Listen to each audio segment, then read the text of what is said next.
Hello everyone, हमारे YouTube channel garden artist तरुण में आपका बहुत बहुत स्वागत है। यूँ तो ये बेहद ही सुंदर फूलों वाला प्लांट है, लेकिन इसके कई औषधीय गुण भी होते हैं।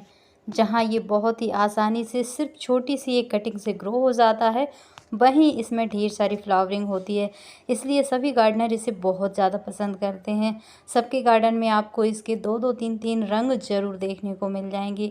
ये है पोर्टुलका या पोर्चुलका, और ये दूसरा जो देखा था हमने वो था पर्सलैन। और दोनों ही प्लांट लगभग एक ही वैरायटी जैसे ही हैं, यानी दोनों को धूप ज़्यादा चाहिए, छोटी सी कटिंग से ग्रो हो जाते हैं, ढेर सारी फ्लावरिंग होती है, ढेर सारे इसमें बीज बनते हैं और धूप में बहुत अच्छी तरह खिले रहते हैं। छोटे से छोटे पॉट में भी लग जाते हैं। यानी कुल मिला के कहा जाए तो ये बहुत अच्छे फ्लावरिंग प्लांट हैं जो गर्मी से लेकर सर्दी ऋतु आने तक बहुत अच्छी तरह से खिलते रहते हैं। यानी कि ये मार्च अप्रैल से लेकर अक्टूबर नवंबर तक बहुत आसानी से खिलते रहते हैं। सिर्फ 4-5 महीने छोड़ दिया जाए तो बाकी साल भर जैसे ये फ्लावरिंग करते ही रहते हैं।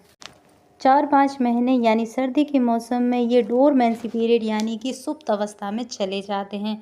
उस समय इनमें ना तो बड्स बनती हैं और ना ही फूल खिलते हैं। जब हम कई सालों से गार्डनिंग करते आ रहे हैं तो हमें पता है कि ये सुप्त अवस्था में चले गए हैं, लेकिन जो नए नए गार्डन बनाकर तैयार कर रहे हैं उन लोगों के लिए बेहद ही अचंभित करने वाला समय होता है कि ऐसे कैसे हो सकता है कि कोई प्लांट भी सुप्त अवस्था में जाए, लेकिन यही सच है। तो हमेशा अपने गार्डन में इसके 3-4 रंग ज़रूर लगा के रखें। छोटे से पॉट में बहुत आसानी से ग्रो हो जाते हैं, ढेर सारी फ्लावरिंग भी करते हैं ये। तो आइए चलते हैं फटाफट से इसके औषधीय गुणों के बारे में बात करें। पोर्टुलका और पर्सलैन दोनों में कई औषधीय गुण होते हैं, जैसे कि सूजन रोधी, जीवाणु रोधी और एंटीऑक्सीडेंट। इनका उपयोग पारंपरिक रूप से घावों को भरने, अगर किसी कारणवश कट या छिल जाते हैं हाथ पैर तो उसके रक्तस्राव को रोकने के लिए, बुखार और त्वचा की समस्याओं जैसे एक्जिमा या फिर हल्की सी त्वचा में जो लालिमा वगैरह होती है उसके लिए भी इसे पीस कर लगाया जाता है। ये vitamin A, C, potassium, calcium और ओमेगा 3 फैटी एसिड से भरपूर होता है। आपने सुना होगा कि एक नौनी की भाजी या फिर नौनिया की भाजी नाम से भी एक प्लांट होता है, वो इसी की एक कैटेगरी है, इसी की एक वैरायटी है। पर्सलैन दुनिया भर में कई भौगोलिक स्थानों में पनपता है, यानी अलग अलग क्षेत्र विशेष जलवायु के आधार पर पनप जाता है, बहुत आसानी से ग्रो हो जाता है। और जहाँ ज़्यादा धूप पड़ती है वहाँ पर इसके फूल बहुत अच्छी तरह से खिलते ही रहते हैं।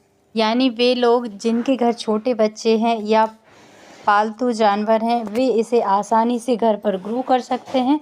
किसी भी तरह से इसमें कोई नुकसान की बात नहीं होती है, यानी ये विषैला प्लांट नहीं होता है। अब बात करते हैं इसे किस तरह से सुरक्षित रखा जाए। इसमें सबसे ज़्यादा जड़ सड़न की समस्या होती है, यानी पानी ज़्यादा डालने से या फिर ऐसी मिट्टी जो पानी को पकड़ कर रखती हो, इस तरह की मिट्टी में से लगाना नहीं चाहिए। इसकी जड़ बहुत जल्दी ख़राब हो जाती है। जड़ खराब होने की सबसे बड़ी पहचान ये है कि इसकी पत्तियों में जंग जैसे छोटे छोटे धब्बे हो जाते हैं।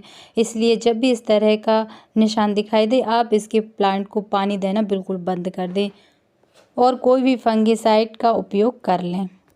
यानी कुल मिलाकर कह सकते हैं पोर्टुलका और पर्सलैन के अपने सजावटी प्लांट होने के साथ साथ कई बहुमूल्य उपयोग भी है। ये खाने योग्य भी है और पारंपरिक चिकित्सा में इसका विशेष तौर पर इस्तेमाल किया जाता रहा है। हालांकि जब भी इसका उपयोग करें, योग्य चिकित्सक से सलाह लेकर ही करें। ये थी हमारी आज की वीडियो। आपको हमारी वीडियो कैसी लगी हमें कमेंट करके ज़रूर बताएं। स्वस्थ रहें, खुश रहें, मस्त रहें। Thanks for watching.